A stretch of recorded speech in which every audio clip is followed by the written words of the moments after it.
Hare Krishna. Hare Krishna. Thank you for coming today morning. And some of you may have seen this book. I have spoken about it in some of the earlier sessions. This is a prayerful approach to the Bhagavad Gita. So you can go to page to the sixth chapter, page 232.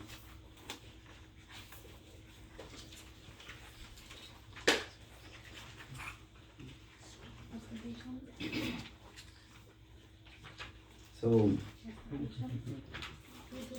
this is page 232, this is 6.25. This whole series of verses is very beautiful meditation or revelation by Krishna of the state of spiritual absorption. So I will just read the translations of some of the previous verses before we move forward. So from 6.19 onward, you can go a little bit behind to 222. So in this book, what I have done is I try to approach the Gita as a source of prayer. So on each page you will see there's a picture of a deity of Krishna, then there is one sentence prayer, and then there is a poetic translation of a Gita verse, and then there is a reflection based on that. So this is a section in the Gita which comes very close to the highest states of meditation. Although of course the Gita is not talking about devotional ecstasy so much, it is focusing more on the yogic state of perfection. But many of the principles as well as the practices to get there are very similar. So let's look at this one by one. Help me protect, this is 222. Help me protect and power my desire for you. Let's recite the verse. Then, Yatha Deepo Nivasastho Ningate Sopama Smrita Yogino Yata Chittasya Yunjan Yogam Atmanaha. As a lamp in a windless place burns bright, unflickering, steady in its light, so is the yogi whose mind is still, absorbed in yoga, focused in will.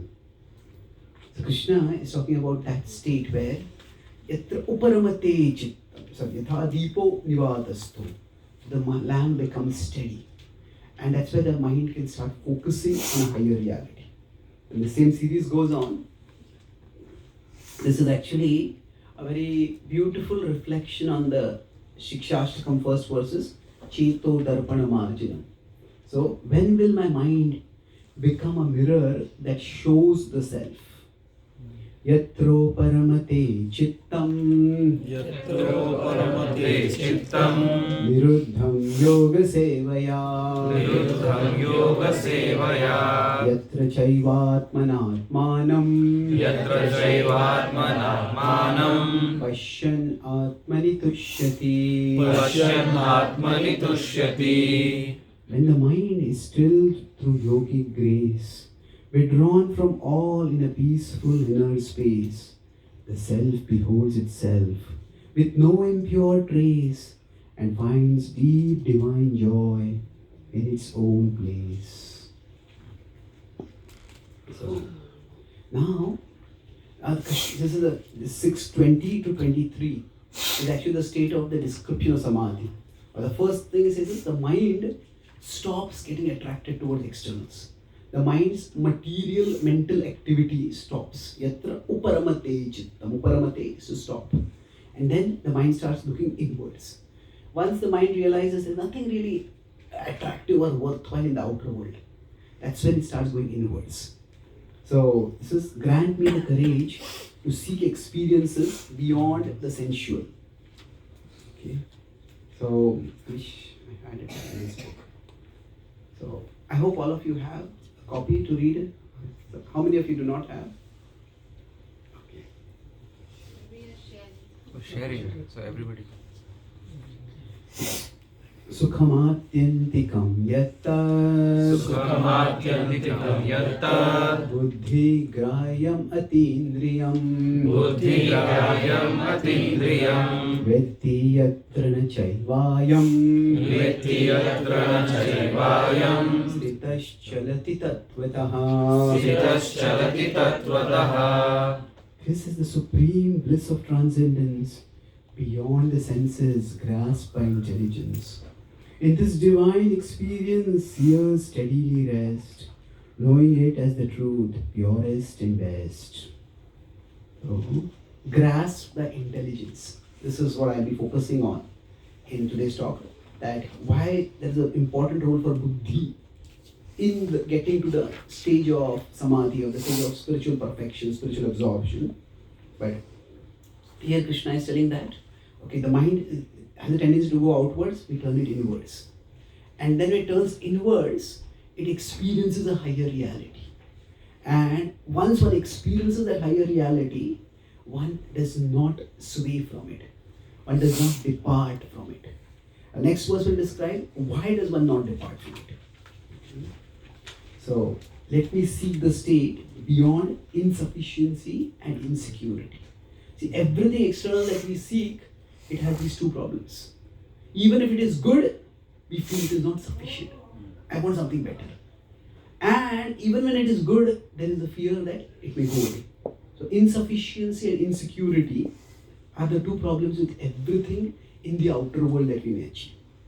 Yam labdva cha param labham Yam labdva cha param labham manyate nadhikam tataha manyate nadhikam tataha yasmin sthito na dukkhena yasmin sthito na dukkhena gurunapi vichalyate. gurunapi vichalyate.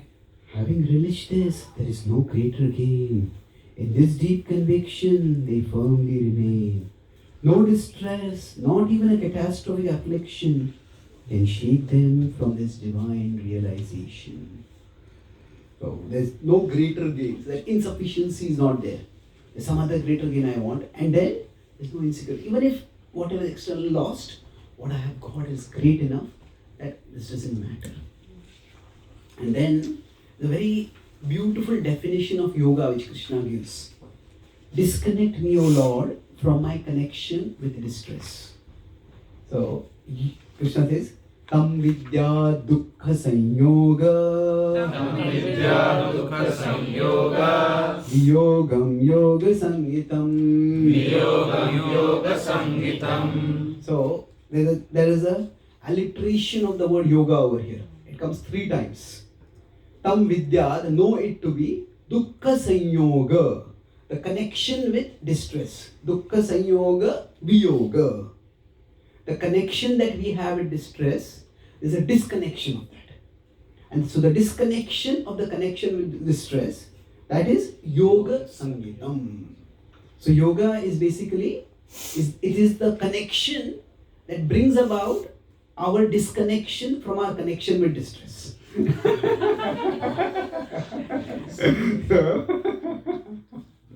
So if there is no connection, doesn't matter with this particular meaning. The idea is that when we become attracted to Krishna, when there's a connection with Krishna, then quite often it is our attachment to the world and the things of the world that is the cause of our distress. So when that connection with distress, yehi samsparshya bhoga, Krishna says that these are the very pleasures that we seek, they cause us trouble. But when we become disconnected from our connection with distress, that is called as yoga. And that connection which leads to that is actually Bhakti Yoga. So here, know this to be yoga, the divine connection from all sorrow, it grants full disconnection. It grants full disconnection. So this whole series goes on. Let's go back to the insufficiency and security verse. This is page 226. Okay, 228, correct. So, I mean, do we have a second mic or I think it's small. Who would like to read 3 sentences you can read? Box. That's it. Signature. You can start. You would like to read? Yes, Prabhu. It's 228 or Table. which? 228 page number, the first 228, yeah. Okay. Insufficiency. Just start at the right side. My dear Lord, whatever I achieve in this world is always characterized by two problems: insufficiency and insecurity.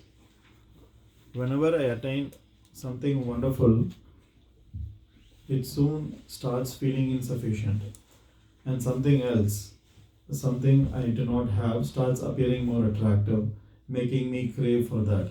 And this cycle goes on, leaving me dissatisfied even after achieving the best of successes. On the flip side, Yes, I'll describe this. See, this is, we talk about broadly 4 stages.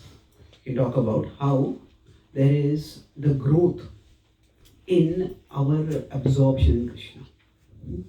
So the first stage is conviction. We need conviction of the buddhi, that this is valuable, this is important. Now, buddhi grahya matindriyam. Then, after conviction, 3 things happen. Broadly, the next stage is we decide that we will pay attention. If we have gone to a doctor and we feel nothing is wrong, and doctor says you have to take this medicine, you have to do this treatment, we'll not even pay attention because we're not really taking the problem seriously.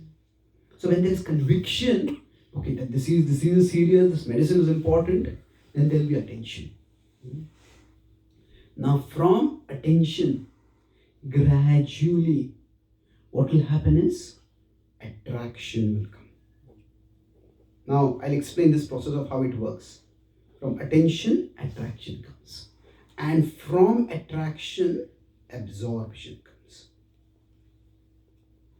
So we will talk about now all these 3 are actually centered around the manas. So we need conviction of the intelligence by which we will pay attention with our mind. And when we pay attention with our mind, and gradually the attractiveness of Krishna and His holy name will be revealed to us more and more. And then there will be absorption. So broadly, how does chanting work? Buddhi is important because that is what enables us to stay focused.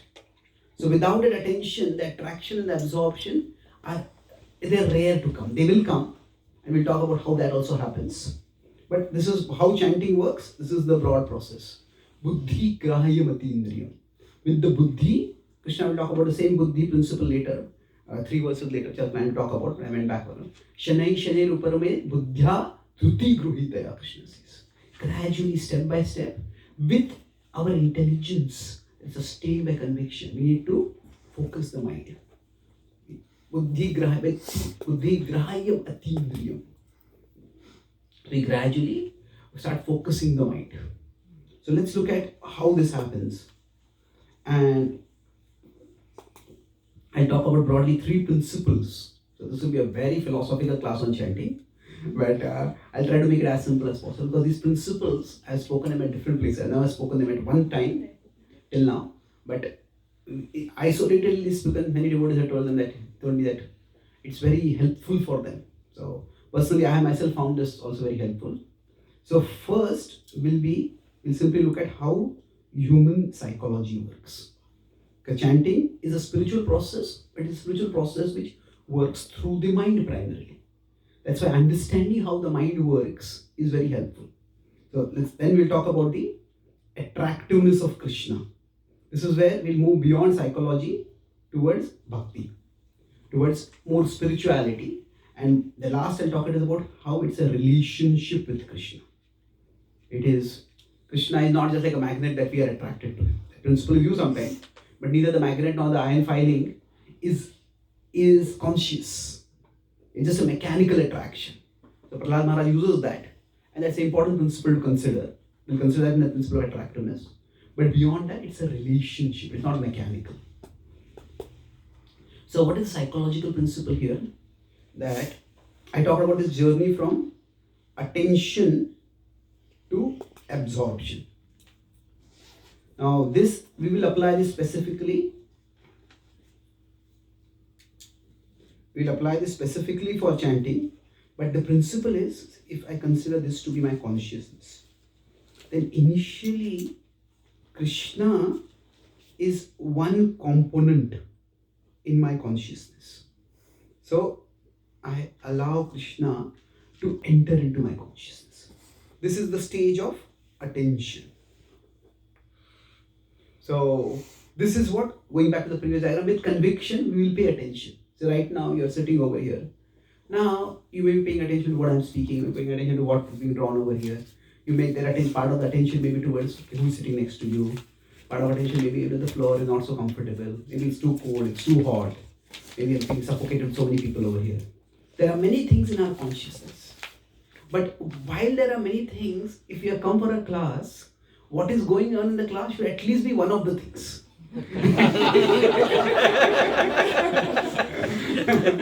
If it is not even one of the things, then we are literally not in the class at all. So like that, sometimes when we are chanting, the holy name is not even one of the things in our consciousness. There are many things, all the things I have to do throughout the day. And this is taking so much time. And you think of so many things. So attention means at least it's one of the things. Consciously, we make sure that Krishna is at least one component in our consciousness. And then, what does absorption mean? That actually, as we keep doing this, with time, it starts getting revealed that initially we are giving Krishna entrance in our consciousness. But as we keep focusing on Krishna, we start realizing that actually Krishna is a far bigger reality. And then it is not so much we give entrance as it is our consciousness that gains entrance in Krishna. That's why we feel sheltered in Krishna. We sometimes feel transported to another level of reality, where we feel as if, that I'm not in this particular place at all. And we have many pastimes of Mahaprabhu where he would fall unconscious and then the devotees would chant loudly and bring him back to consciousness, and he would say, I was in Vrindavan, I was in the pastimes of Radha and Krishna. Why did you distract me? Why did you bring me back over here? So this is the state of absorption. Absorption is the state where our consciousness gets so absorbed, it's so immersed, so completely lost in a higher reality that we just forget everything else. In Hindi they say, ऐसा ध्यान करो कि कौन ध्यान कर रहा है, किसका ध्यान कर रहा है, कैसे ध्यान कर रहा है, इसका भी ध्यान न रहे.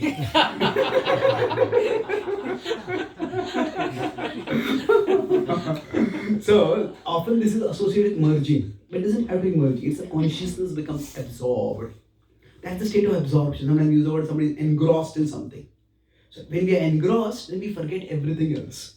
So if some class is going on, it's very immersive. Another word commonly now in devotee circle we use the word absorption. In the outside world, the word immersion is becoming very common. It's an immersive experience. Sometimes in your browser also is an immersive reading tab. The idea is that what we are reading becomes the full screen, and then there's nothing else to see. So that's immersion means that you become completely absorbed. Like when something is immersed in water, and water is all around it. It is gone inside. This is absorption or immersion. So essentially, the process of chanting, if there is no attention, then there is no chance for absorption. First, Krishna has to become at least one component in our consciousness. And then as we keep focusing on him, he will slowly start becoming bigger and bigger and bigger. Now when I say Krishna will become bigger, Krishna is always the biggest reality. But he will become bigger for us. He will start becoming the bigger reality in our consciousness. So this is from attention to absorption. And during our daily sadhana, that can be chanting, that can be kirtan, that can be our puja, whatever, it can be a study of scripture, whatever it is, if even for a few moments we get to this level of absorption, that is when we feel sheltered throughout the day thereafter. Okay, because throughout the day we are facing so many challenges in life, and so many things seem to be threatening, so many things seem to be tempting. So it is when we have got that experience, yes, there is a bigger reality, and I want to be absorbed in it. And I have been absorbed in it, I have got some experience of it. Then it's relatively easier to not be shaken by the world's realities. So the world's reality shakes us in two ways. That is, this thing, insufficiency and insecurity. Oh, this problem will destroy you. This thing, if you don't have it, what is the use of your life? You have to get a bigger house, you have to get a better phone, you have to get a bigger job, you have to earn more money. There's so many things which make us feel insufficient in our life. So basically the mind gets its distraction from these two main things. The feeling of insufficiency, what I have is not good enough. Insecurity, or what I have does not make me safe, or what I have is not safe enough right now. These are two drives, but when we understand Krishna is the bigger reality, then what happens is we can stay more steady. So another way to look at this is, if we consider what is spiritual advancement. Initially for us, the world is very big and Krishna is small. When I had started Bhakti, about 30 years ago, I started introducing it to all my friends and relatives. One of my uncles said, "Oh, I believe in God. He's happy there, I am happy here." So we feel as if God is irrelevant to us. But as we grow spiritually, I started using the word spiritual growth more than spiritual advancement, because I was told by multiple people that to the Western mind, advancement sounds very mundane. Financial advancement, technological advancement, economic advancement. So it seems to convey a very mercantile vision of spiritual growth. There's not so much there when Prabhupada used the word. So growth seems more holistic. It seems more wholesome. So I use the word spiritual growth. When we grow spiritually, what happens is the world becomes small for us, and Krishna becomes big. So if to somebody new also, if you want to explain what is spiritual growth, that is, there is an invisible reality, the reality that our thoughts rest in, and there is the visible reality where the things around us are. So the invisible reality becomes bigger for us. So as we grow spiritually, we will stay in this state more and more. But during the course of our life, at least for a few moments, if we can get to that state, then that will calm us. That the world is not that big. All that happens in the world, well, it will come, it will go. It doesn't matter so much. So this is at one level, I said this is the principle of psychology. And as a principle of psychology, actually it can apply to any object. Somebody may start watching some TV show. And they start watching that TV show and they become completely immersed in that. Somebody starts, say, watching Harry Potter is quite old. I don't know what is there right now. Some superhero might be there, some fiction might be there. And they start watching that. And for them, that becomes the most important thing with time. There are these Comic-Cons where people dress like those characters. And they go and act as if that whole world is real for them. Not just real, it is more real than the real world for them. So at a psychological level, whatever we give attention to, that slowly starts becoming bigger and bigger and bigger and bigger. Some Indian kid may not even have heard of baseball. Maybe there's some movie, I think $1 Million Ram or something like that. Was movie was there. As about baseball, it was there. But apart from that, India baseball, nobody knows about it. But if that person comes to America and starts studying in college over here, and maybe hangs out with people who are big baseball fans, now that person would have not paid any attention when a baseball match was going on. And now, 6 months later, when a baseball match is there, Sarva Dharman Parityaja. I will go and watch it, and the person will cheer that match like mad. So what is small can become very big with time. So this principle from attention to absorption, this is a psychological principle. Another way to understand this is our 2.62 to 63. Dhyayato Vishayan Purusaha. So there, it doesn't lead to absorption, or rather absorption leads to destruction. But absorption means what happens? Once we get to that buddhi nashat pranashyati, what happens is that time, this is the most important thing and I have to get it, and I have to get it right now. Nothing else matters.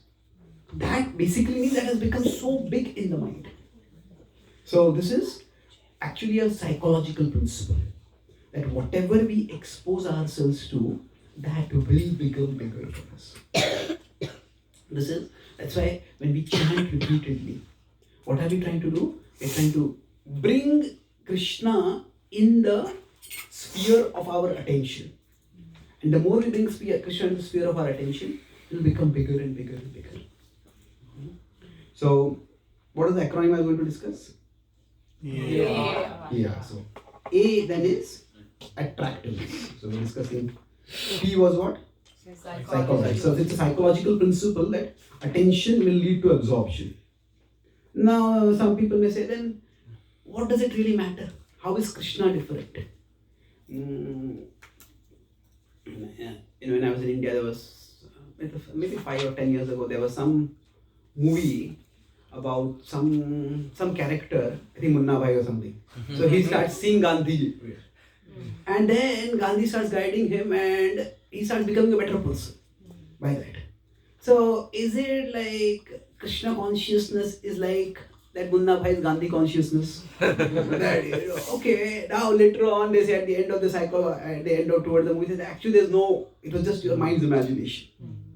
They will say, okay, if the mind's imagination is leading you to become a better person, then what's wrong with that imagination? Okay, that's one way to look at it. But the point is that there is everything that we experience just a creation of the mind? It could be, but it doesn't have to be. It's like somebody may love gulab jamuns, and when they see a gulab jamun there, they might salivate.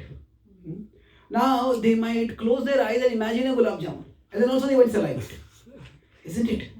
So just because they're salivating because of imagination, because of imagining a gulab jamun, does not mean there's no gulab jamun in reality, isn't it? So from the physical or physiological and psychological perspectives, whatever we experience will have physiological and psychological effects. But whether what we experience is real or not is a separate question. Just because it has a particular physiological, psychological effect does not inherently prove its reality or unreality. So now Krishna as a philosophical principle is Krishna. We know Krishna has a beautiful threefold bending form, wearing a peacock feather and a flute. That's Krishna as a person. At the same time, Krishna is also a principle. And the principle is that he is all attractive. And he is all attractive. However, at present, we don't feel his attractiveness to some extent or to a large extent. And that is because, so if we consider Krishna is here, so this is Krishna, and the soul is here. We are here. So now Krishna is like a magnet, and the soul is like a iron filing. So when we come in the presence of Krishna, we will be attracted. However, if this is covered, say by some rust, then what will happen is that attraction will not be manifest. So this is what? Impurities. This rust is like the impurities. So while Krishna is all attractive, but when there are impurities, then the attractiveness of Krishna is not manifest. So what are we discussing over here right now? Why is it so difficult to pay attention to Krishna? Why is it so difficult to focus our attention on Krishna? Because right now the covering of the impurities is so much that what is a natural attraction, what is naturally attractive, does not feel that attractive. So now for this I'll talk about, Gita talks about the various types of pleasure in chapter 18. So I'll talk about 39, 38 and 37. This is pleasure in sattva, rajas and tamas. In Srila Prabhupada translated as goodness, passion and ignorance. The thing is that nowadays the word passion has got a very positive connotation. Find your passion in life. So it's like, so I once gave a talk, find your passion but don't be in passion.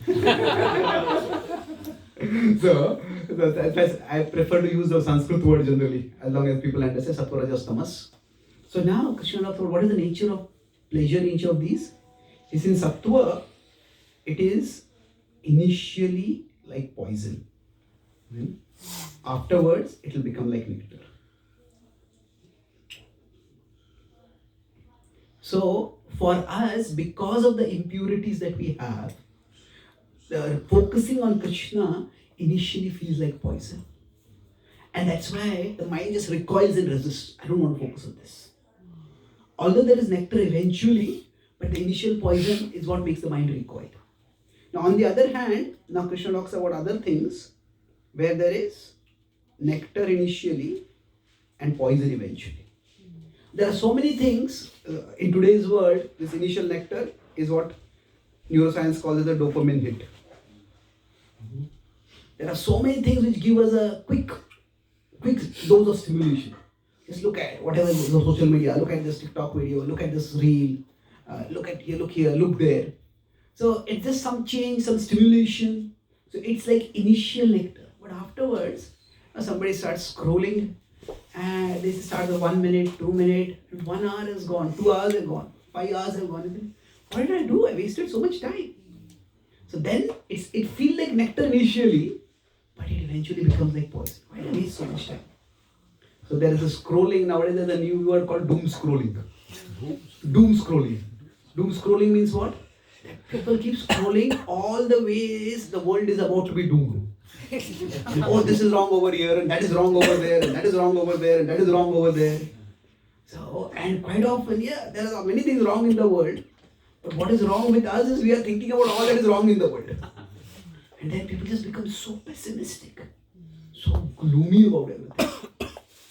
Now this is where there are many things which seem like nectar initially, especially when we are chanting. Thinking about other things is relatively easy for us because that's what we have been doing. So now not all of it is like nectar, poison initially and nectar initially and poison eventually. Some things are important to think about. But there's a time and place for everything. So for us, we have to think about our family, think about our job, think about our health, think about, say, either we like politics or sports or whatever that we like. That is relatively easier. So that's why it feels like nectar. Because it's so easy to do, it does not require much effort. The mind basically flows in that direction. So now, tamas, as Krishna says, basically it is poison from beginning to end. So, what does this mean? That in this, actually there is no pleasure except the pleasure that I am not doing anything involving any trouble. Or that is making me to put any effort. Like some people, they never do any work. Whenever any work comes, they just come up with an excuse for not doing that work. And they think, I'm so clever, I came up with an excuse. And then at the end of it, what is the value of what we have done? From beginning to end, it is just tamas. Now, unfortunately, chanting can become a time for us like that.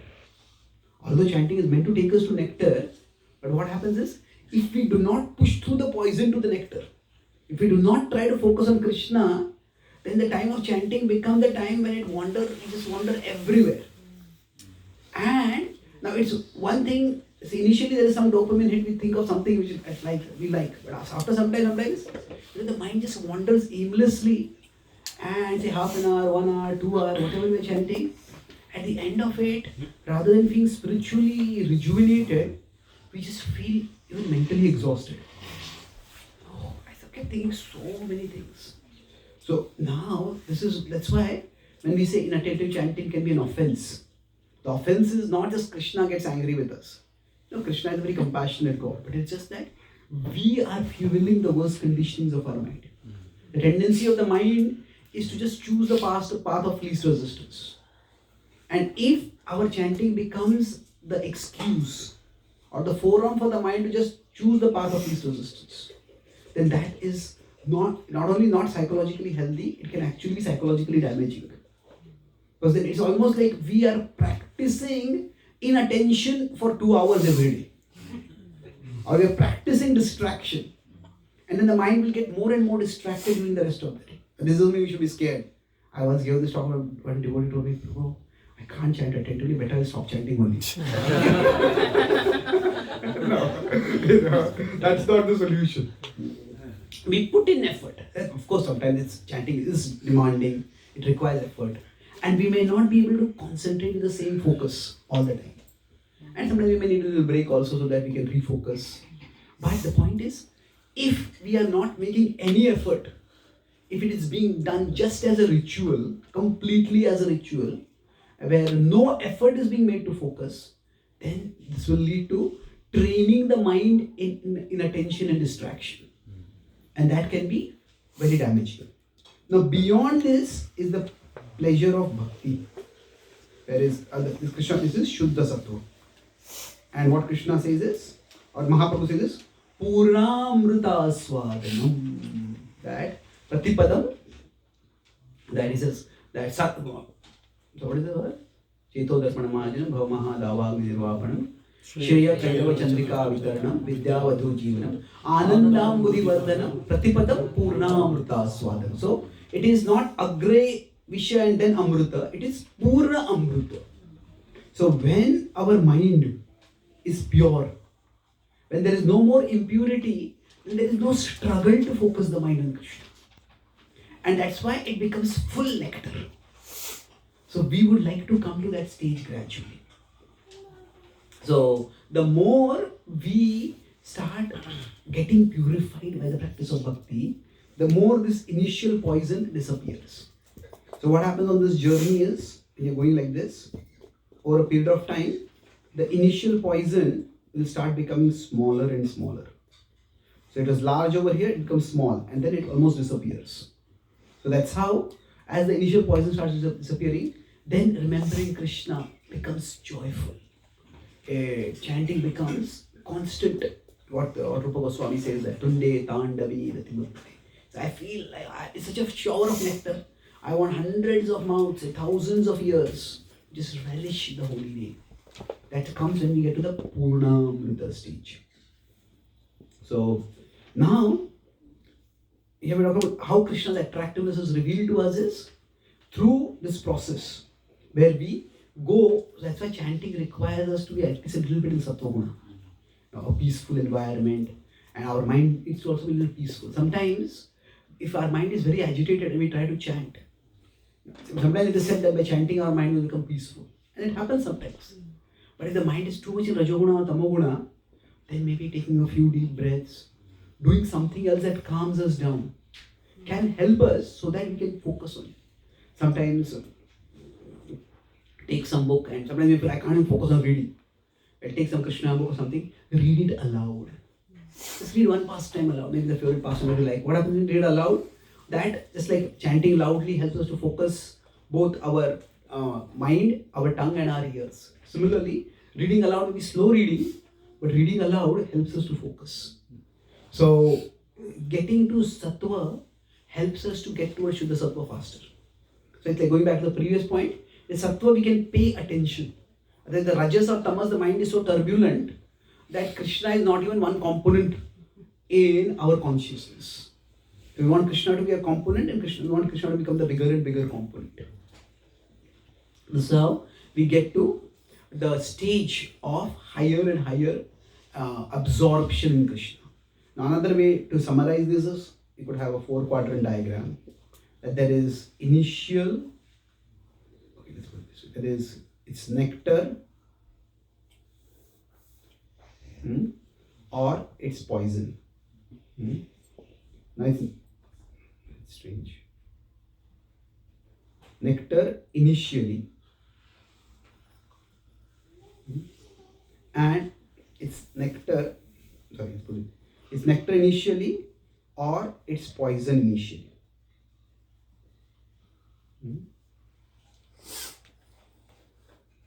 And there is on this side also there is nectar. It's poison initially, or it is. Reconsider. It's poison initially. So, and or it is poison eventually. Sorry, it's nectar. On that side, you just have to say poison. Yes, nectar eventually. Nectar. Yes. So now, there is a mystical property in this laptop. It seems to have mystical property to distract. Like the mind suddenly gives pop-ups. So? Keyboard getting pressed from below. Oh, yeah, demystified it. That's a good point. Do you need to? No, will that make a difference? I'll see if there's a possible. Yeah. So now, if you go here, let's look at the pleasures. This is it, tamas. This should be poison eventually. Yeah. Down one. He's talking about this is. Those two poisons initially. Yeah, poison eventually makes No. So what I'm saying here is Oh yeah. poison initially, nectar eventually. So poison initially, nectar eventually. Okay.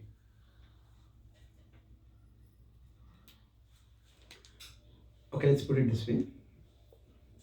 Let's make it clean. Maybe you can write poison initially and poison eventually. Yeah, nectar initially, nectar eventually. That It's like, there is basically the initial experience of something. That is how the experience is when we start it and how it is eventually. So now for us, how we start it and how it is eventually. Okay, let's try this one. So what I'm trying to say over here is that for us, if there is the material conditioning, there are some pleasures which from the start to the end, they're all just poison. So this is tamas in this context. Initially, it is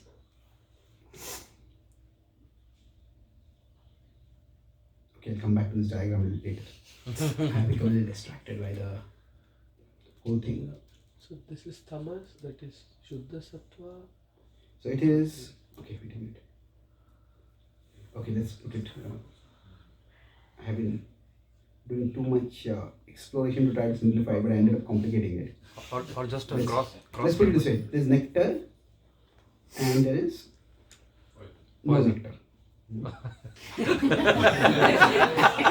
There is poison. and No there is poison. No poison. That's simple. Yeah, Okay. simplified. So now, what happens is, now if there is nectar and no poison, Yeah. this is basically Shuddha Shuddha Sattva. Sattva. This is the pleasure that we will get when we are fully purified. Yeah. If there is poison and there is no nectar, I mean just poison, then this is Tamas. tamas. Now if there is poison and nectar, then that is sattva. Sattva. It depends on which way you look at it. Yeah. This is initial, this is eventual. Okay. And if there is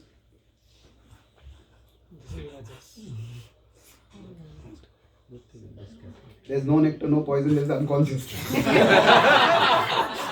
I think something went wrong over here. No. Yeah, that is a invalid thing. But here you can say a direction. Like this Poison way, to yeah. nectar is Arrows like. poison to nectar is sattva, and then nectar Yeah. to poison is Otherwise, it's Rajas. But what is Rajas? Yeah, so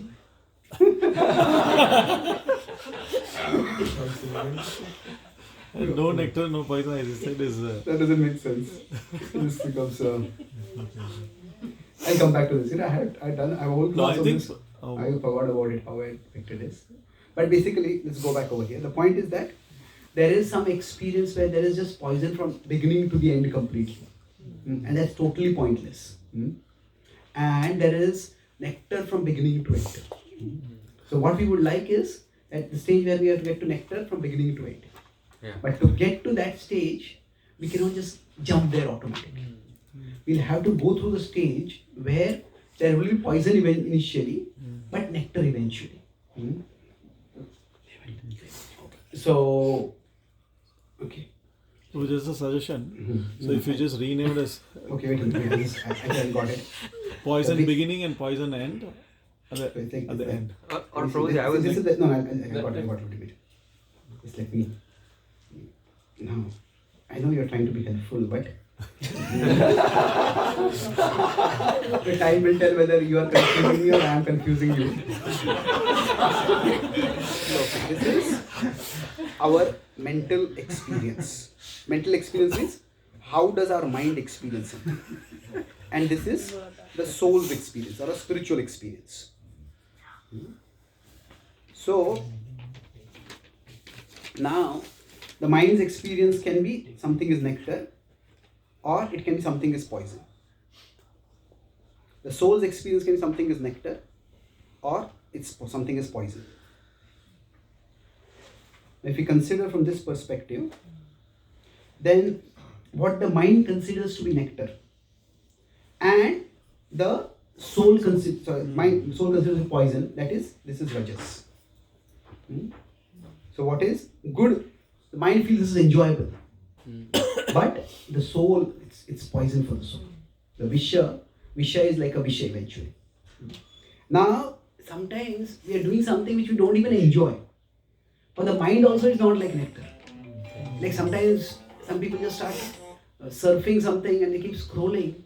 It's like they're not even enjoying it, but it's almost like they're an automaton just going on and on and on. It's like you're bored doing it, but still you don't stop doing it. So this is tamas. Where for the mind also it's poison, and for the soul also it's poison. Now, for the mind it is nectar.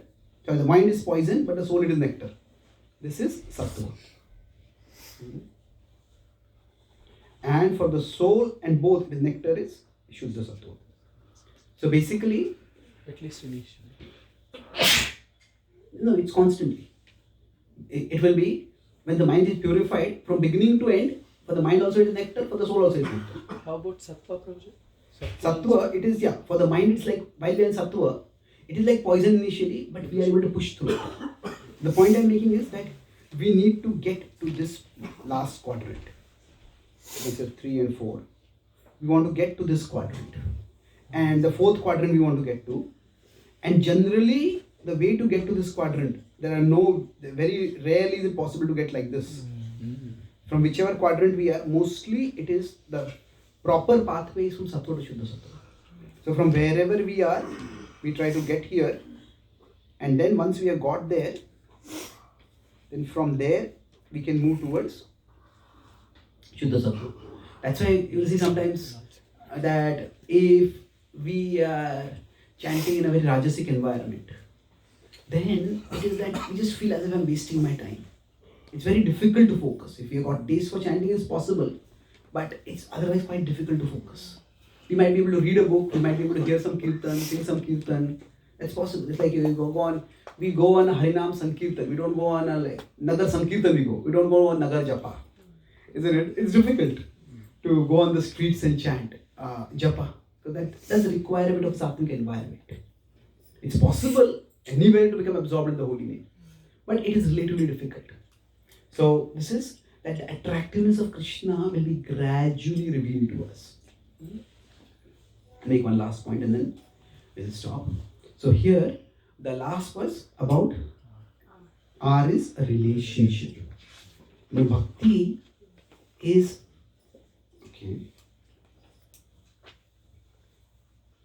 it's about a relationship with Krishna. And having a relationship means that Krishna can manifest in many different ways in our life. So for us, sometimes it may happen, sometimes we feel I'm chanting so much, I'm chanting so many rounds, but still my mind is agitated, still there's this trouble, still there is this trouble. Why I'm still not feeling so connected with Krishna? So that's because sometimes we may be chanting, but are we using the chanting as a express way to Krishna, or are we using the chanting as a escape way from difficulties? Now, it is possible that sometimes our mind is agitated, we had a quarrel with someone. I just want to forget it and start chanting and taking shelter of Krishna. And that is good. But the point is, sometimes if we are in a serious relationship with someone, we have to work with that person regularly, then we need to actually sit down and deal with the issue. And if we don't do that, if we have to do some kind of mediation with someone, somebody says, instead of spending 2 hours in meditation, I'll chant 16 rounds.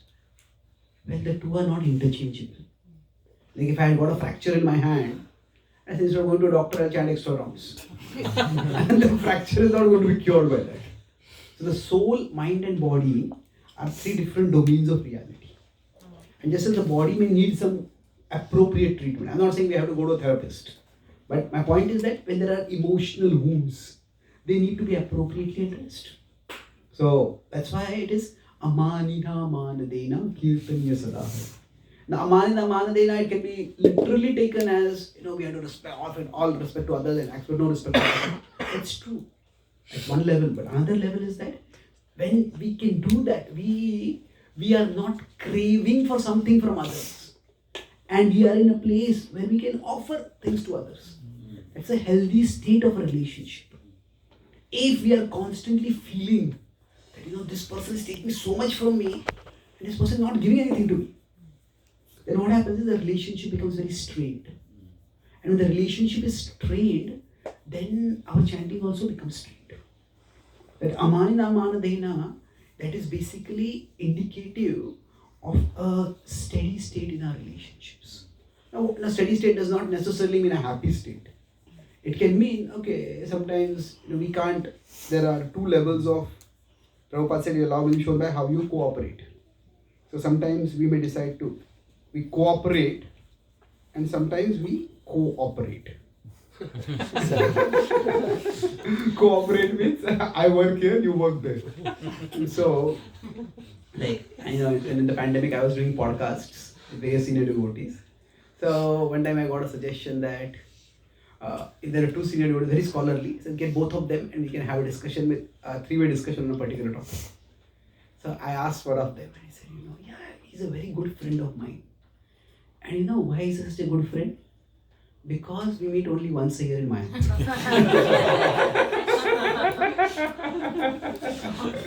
Now, people are different. And some people can get along with some people can't get along. But that does not mean that there has to be bitterness between them. Sometimes there can be a respectful distance. But the issue needs to be resolved. In the sense that, this is the way you are working, this is the way I am working. And so let us all work together. Let us not together, we'll work separately, but without criticizing each other.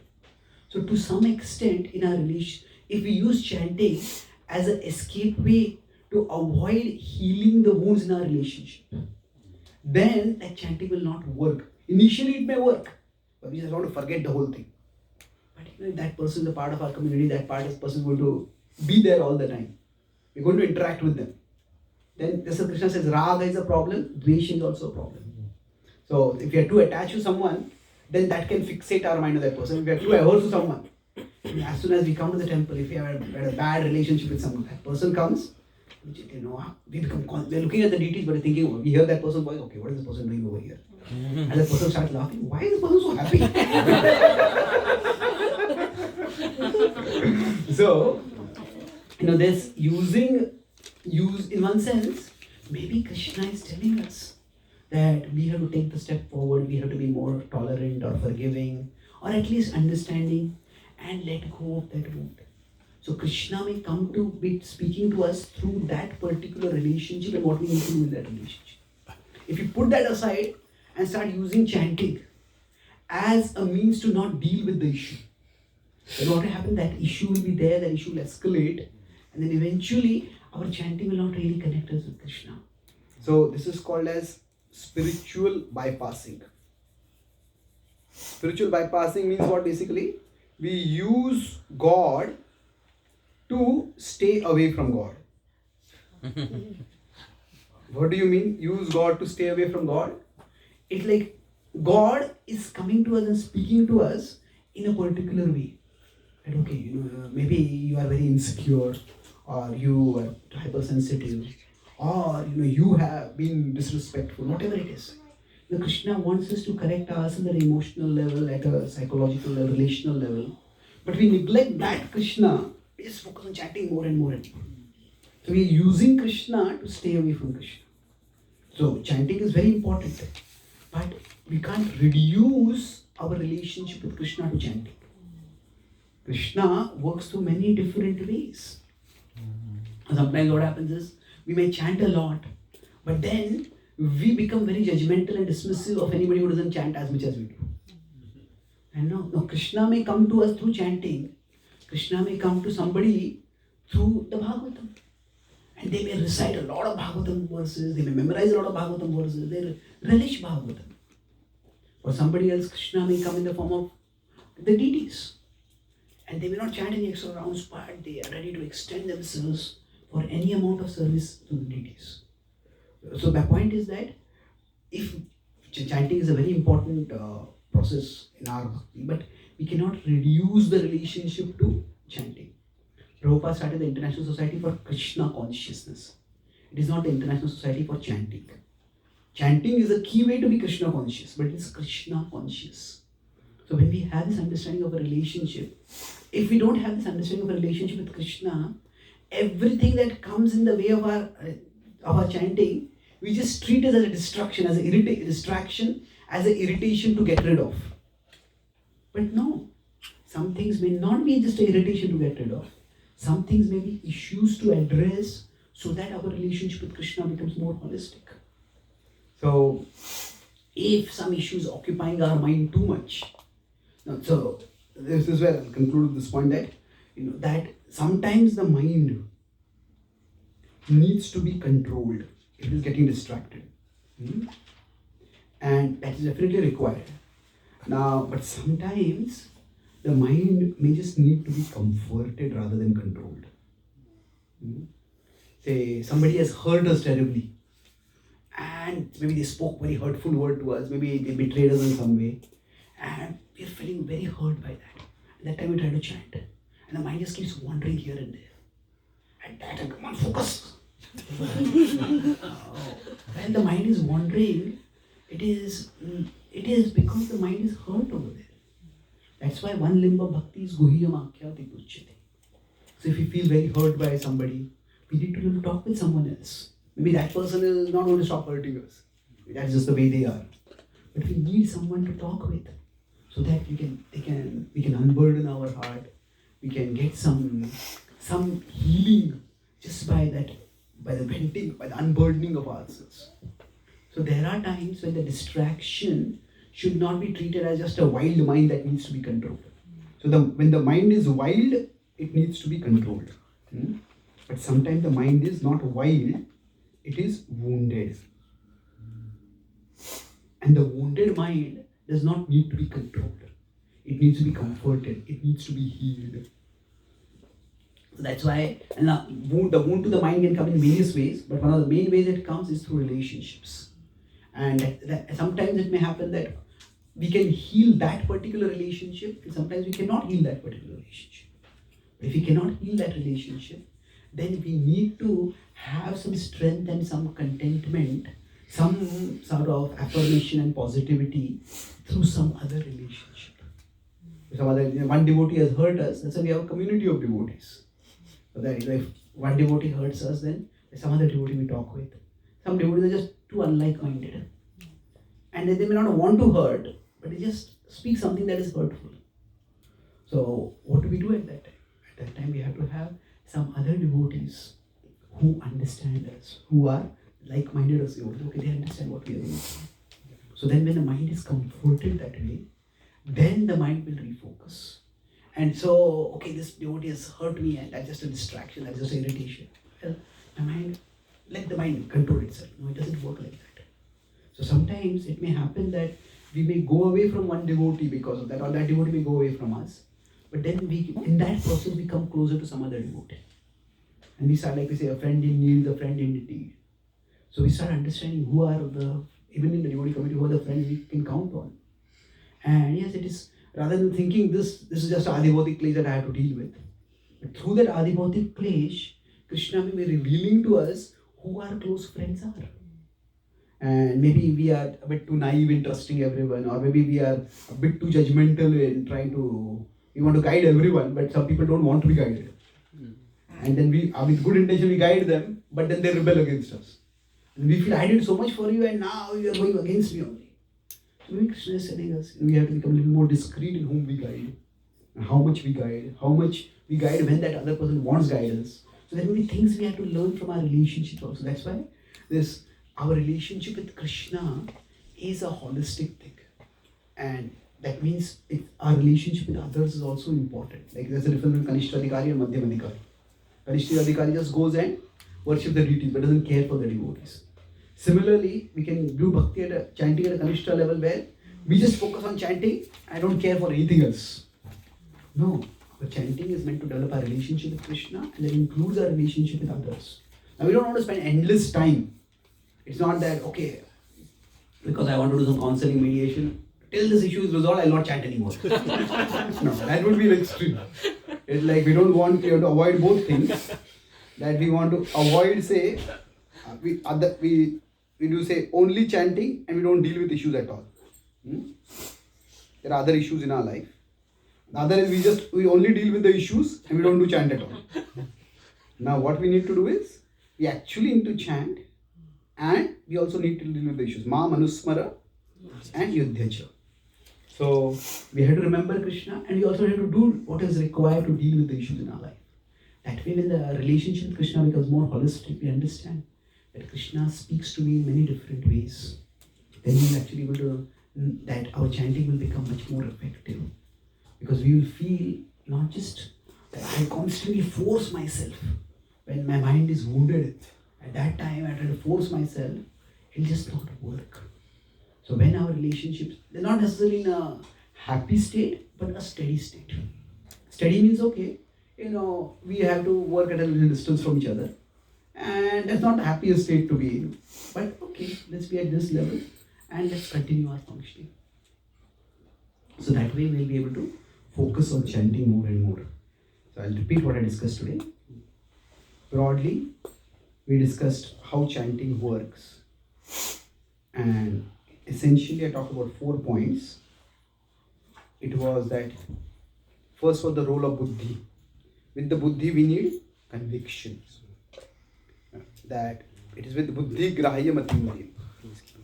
With conviction, the first thing we give is attention. So then from attention comes attraction. And from attraction will come absorption. So for all of us, we want to get to this stage. So conviction is for the buddhi. With the intelligence needs to have conviction. And then these are the stages for the manas. The mind will have the first attention, then attraction, then absorption. Then I talked about what is par for the course of bhakti. P was what? Psychology. So psychological principle is that wherever we give attention, that will gain absorption. That will eventually will become absorbent. So initially, this is my consciousness and this is Krishna. So Krishna becomes, we give attention to Krishna, he becomes one component in our consciousness. And then gradually as we move forward, what happens is that Krishna is revealed as a bigger reality, and then it is we who gain entrance in Krishna. The stage of absorption or immersion. And we discuss how spiritual growth means what? That initially the world is big for us and Krishna is small. But eventually what happens is that the world becomes small and Krishna becomes big for us. So this can happen with any object. And I talked about A was attractiveness. It was attractiveness of Krishna. So I discussed over here how there are different kinds of pleasures. That there is pleasure which is poison from beginning to end. That is tamas. Then there is pleasure, which is nectar in the beginning and poison in the end. This is rajas. And there is pleasure, which is poison in the beginning and nectar in the end. That is sattva. And then there is nectar throughout. So purna amrita swadanam. Purna amrita, so that is purna, complete nectar. So this is the journey where we'll go to. How Krishna attractiveness will be revealed for us is that initially we will experience that poison. So we talked about this in terms of a graph. What is the mind's experience at the level of the mind, at the level of the soul? Something can be nectar or poison. So sometimes you will find that. So chanting and remembering Krishna is always good for the soul, but it may not always feel good for the soul. So if it's poison for both the mind and the soul, that is tamas. Nectar for the mind, poison for the soul is rajas. Nectar for the soul, poison for the mind, at least initially, that is sattva. And then there is shuddha sattva, where it will go. So we want to get to this stage. The general pathway is from sattva to others. From here to here is generally very difficult. From here to here also is very difficult. So better that from wherever we are, we try to first get ourselves to sattva as much as we can, and then from there we move towards shuddha sattva. So the attractiveness of Krishna will surely be gradually revealed. And last was relationship. So you're not just wanting to chant, chanting is important, but you also want to develop a relationship with Krishna. And that means that we want to treat our chanting not as a escape way. When there's some trouble, some issue, it's not an escape way from issues. It's more of a express way to Krishna. And that means we have to work in different ways at times. So it's an escape way from issues. Issues could be especially relational issues. So if the mind, sometimes it needs to be controlled and sometimes it needs to be comforted. Especially the mind is being just wild, it needs to be controlled. But the mind is wounded, it needs to be comforted. And when it is to be comforted, what do we do at that time? To comfort the mind, we may need to deal with other issues. So if somebody has hurt us terribly, somebody has betrayed us, we want to avoid the extremes of only chanting and only dealing with issues. We need to focus on our chanting, do what is important for our sadhana, but along with that, the other issues, we don't see them as different from Krishna consciousness. That is also a way I can be conscious of Krishna. And that's how each one of us can actually make chanting work for us so that we can experience more and more of that immersion in Krishna during our chanting. Thank you very much. Hare Krishna. Hare Krishna.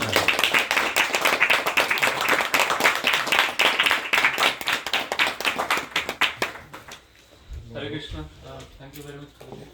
It was really great honor and such a brilliant lecture on how to transform our japa that we are really looking for.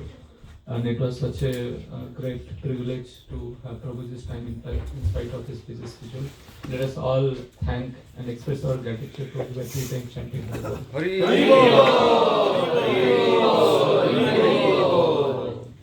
all pray to Krishna that we can get, my dear Lord, please help me to get more and more shelter of you through the holy name and through whatever manifestation of yours that you wish to reveal to me.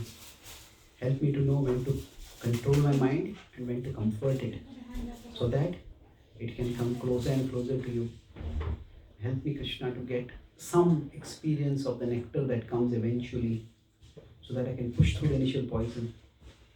And hopefully sometime in the future, I'll come to the level where your remembrance becomes nectar from beginning to end constantly. Shri Krishna Bhagwan ki Jai. Shri Hare Naam Prabhu ki Jai. Srila Prabhupada ki Jai. Jai Gaur Premanand. Prabhuji, do you have time for 2 questions? Okay, one two questions we can take. One maybe depending on how many. We'll take for 10 minutes, whatever it goes. And then one question will go for 1 hour. Yeah. Okay, so I just quickly mention about the books. I told you about this book. This book, many devotees have told it's very helpful for them during chanting. Just not during chanting, before chanting.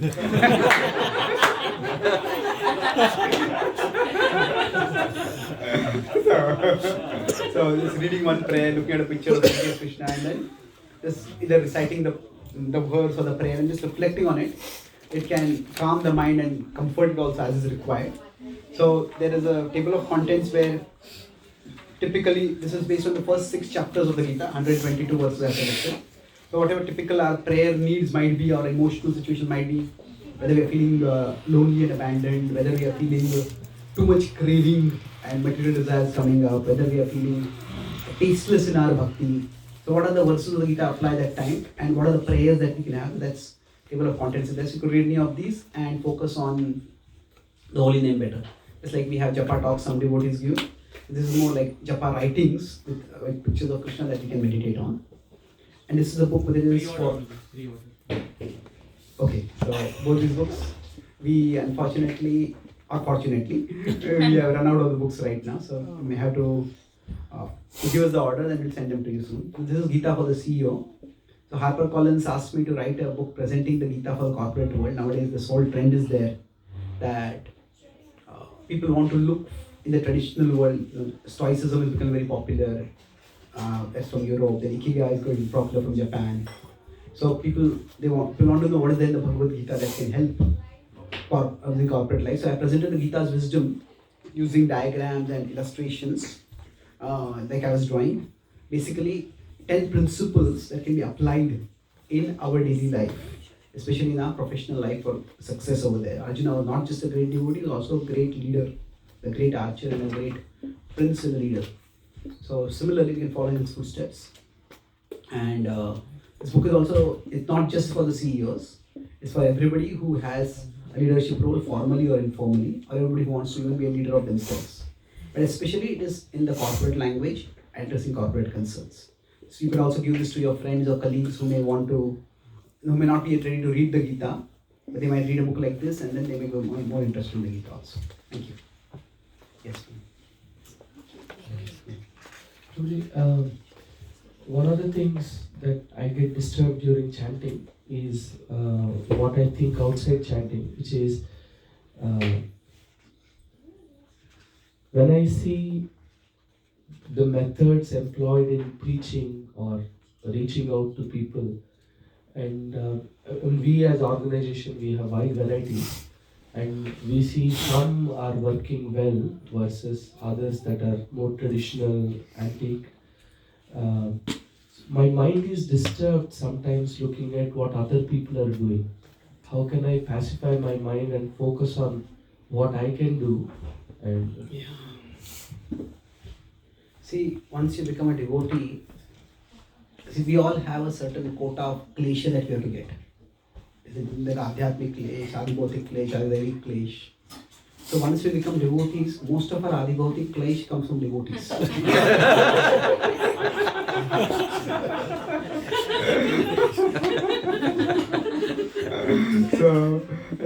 not that the devotees deliberately want to provoke others, but that is there. So just need to, at one level, just accept that. But other point is that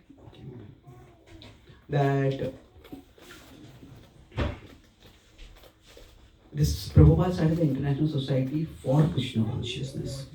It is not the International Society of Krishna Consciousness. That it's not that Krishna Consciousness is automatically present here. It is for Krishna Consciousness. Yeah. It is actually something we aspire for. It is something that we provide facilities for. But it is there may be some people who might be preaching, but they might be bringing their swabhava. Actually, they will bring it, but they might bring their swabhava too much. And then some people have a much more confrontational nature. And then they just focus on dismissing everything. And then they may cause more damage. Some people may have a conciliatory nature. And then even if there are some issues that there should be confrontation, they will just try to find some middle ground. And sometimes there is no middle ground. Isn't it? If somebody says that, we are not the soul, we are the body. It's okay. No, that's a core philosophical principle. So the point is, sometimes some people may go towards conciliatory approach too much, and that leads to accommodation to the world in ways that is not healthy. And some people may go toward the confrontational approach too much, where it is that we are creating unnecessary enemies.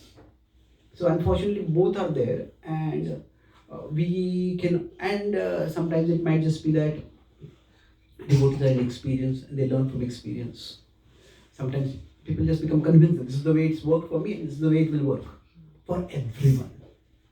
So this is, I think, in every religious organization, there is this problem of fanaticism. Now, fanaticism doesn't mean somebody takes guns and swords and kills other people. It kill people with words also. So fanaticism essentially arises from the idea. It arises from a very limited idea of Krishna. Limited idea of Krishna means what? Let's say for all of us, if I am here, okay, should I go the other way? Let's put it down. See, we are all trying to approach Krishna. So Krishna is like the supreme shelter. And then for all of us, while we are trying to move towards Krishna, we experience the shelter of Krishna in some way. It's like umbrella for us. So this is our umbrella. Now, if we get this umbrella, from this we can move, we are sheltered and move closer and closer toward Krishna. So for somebody, it might be when they do confrontational preaching, they feel like faithful to the tradition. And that's how they take shelter of Krishna. But the problem is that the same Krishna can offer different umbrellas to different people. Now, of course, some umbrella may not take us to Krishna at all. That's also possible. So, within the broad framework of Krishna consciousness, there are many things which are possible. Like different devotees may focus on different things. So, the problem with fanaticism is that the way what works for me is the only thing that can work for anyone. So, if confrontation preaching is what works for me, see, in the outside world also, there are people who like the confrontational approach also. There are some politicians who become popular just because they are confrontational and controversial. Isn't it? So there are people who like that approach also. In religious circles, secular circles, everywhere it is there. But is that the only demographic we want to attract to Krishna? No. So the problem becomes that we may have a more conciliatory approach where we don't want to make enemies. That's one way. And somebody may have a confrontational approach. So what do? It's just that we accept that this is something which is a part of the material world. If we feel very strongly about something, then we can try to communicate with authorities, communicate with those devotees, and try to help them get an alternative perspective or a broader perspective. Sometimes they accept it, sometimes they do not. Generally, what works in the long run is what works. That means, if we can demonstrate through our example that this approach to outreach actually not only leads to results, it also leads to results in terms of wonderful devotees coming. Not just devotees are chanting. Then when devotees will start chanting, but while chanting they create trouble for everyone else also. Because they are hypercritical of everything. That's not healthy. But I think what works best is what works. Success works. So focus on demonstrating a model, even a small model. You show how something can be done in a more graceful way, and then the ripple effect will spread. It has happened also, I would say that in many ways, the first generation, some devotees had a super confrontational approach. That's almost like the norm. And it's Prabhupada could speak like that, but in India, when Prabhupada's disciples also spoke like that, it did not work. You see, Prabhupada spent 7 years in India after going back almost 70 to 77. Prabhupada made a lot of life members, but hardly any disciples. It is only on the 87, 88, 89 that our movement started growing in India. There could be many reasons, but one major reason is that those leaders who had a confrontational approach, they had their own issues, and some of them stopped preaching, some of them left Krishna consciousness. And the leaders who are successful now in India are the leaders who don't have such a confrontational approach. Yes, even confrontational approach also has some success, but these leaders became prominent in the mid-80s. And now our movement has spread hugely. So I think sometimes things take time also to heal. So at least the super confrontational approach that was there in the late 1970s or the early 1980s, that is not there so much now. So things are, I would say, definitely improving, although there are some pockets where they are not. But everybody has to learn through experience. In Christianity, there is saying, "Oh God, please save me from the new convert." The new convert is a person who has just come new. They get, I have the answer to all the problems of the world. And then they just impose their thing on everyone else. And they alienate a lot of people that way. So sometimes some people remain new converts throughout their life. That's not a healthy thing, unfortunately. Okay? Yeah, last question. What is the right way to seek comfort? What is the right way to seek comfort? I think it is what works for us. What I mean by that is each one of us has a distinct mind.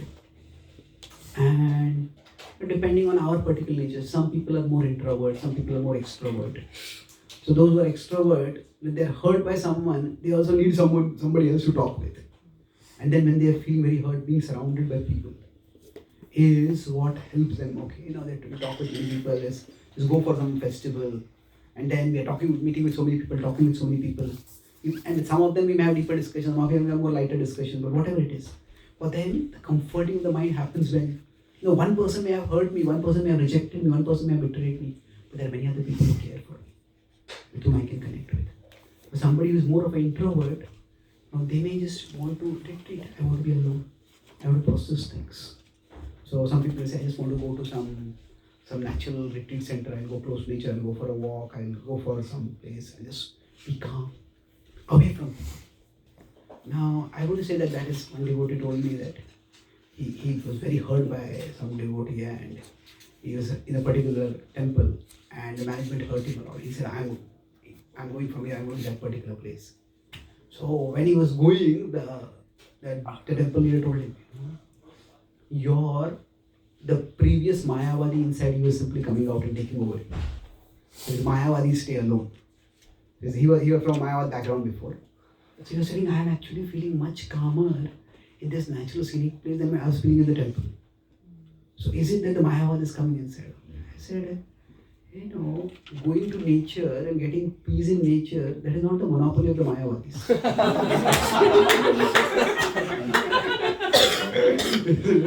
In the Bhakti tradition, the Virat Rupa is the form of Krishna.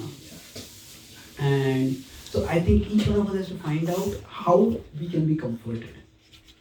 So whatever works for our mind, we need to do that. It could be, sometimes, as I said, we may talk with some devotees. Sometimes we may talk with some old friends who may not be devotees. Now, we don't want to, if they are going to contaminate us with materialism, that's a different thing. But if not, sometimes, we just get to unburden with somebody who is close to us, but maybe not in the devotee community. And if it's not going to wound our devotion, that's also okay. So we have to find out what works for our mind. But it depends on our particular nature also. What is our... See, basically, okay, this is an important point. We often downplay this point of vihara, yukta ahara viharasya. So vihara means recreation or entertainment. But what does recreation means? See, the mind is also like a machine. And because it's like a machine, we cannot keep working it all the time. So the mind, it has a working time and it has to have a downtime. Now the downtime of the mind should not take us down into materialism and sensuality. But downtime means, is there something relaxing that we can do where our mind is just comfortable? So for me, I live in words. So I'm a very word conscious person. So if my mind is agitated by something, I just start playing with words. Take this word and see what is the rhyming word with that and try to combine it and make some quote or give some thought. Just playing with words is what relaxes me. Now we all could say, then, okay, watching TV relaxes me. Okay, that's one way, but watching TV, what are we watching in TV? If you're watching something which is rajasic or tamasic, then the mind will be relaxed, but the mind will at that time be relaxed, but afterwards it will be agitated with all the images. And the mind will be relaxed, but it won't allow us to relax afterwards. We don't want that. So each of us, basically, the activity that we can do without having to force our mind to do it. That is where generally we feel comforted, we feel relaxed and rejuvenated. So we all need that activity. That's it. The downtime mind, we can't turn off the mind. That's not possible. And there are many areas where we need to focus our mind. It's work. But then is there some area in our life where we can just let the mind relax? Ideally speaking, if it's something sattvic, that is best. So if for some people the relaxing of the mind can also happen in the bhakti activity only. The relaxing of the mind can happen in some people when some people do stress eating, some people do stress cooking. Is it, it's just like they just keep cooking a lot of items and then they feel good about that. So that's certainly stress cooking is better than stress eating. And each of us have to find, okay, what is it that helps me relax. So, okay. Thank you very much. Srila Prabhupada ki jai.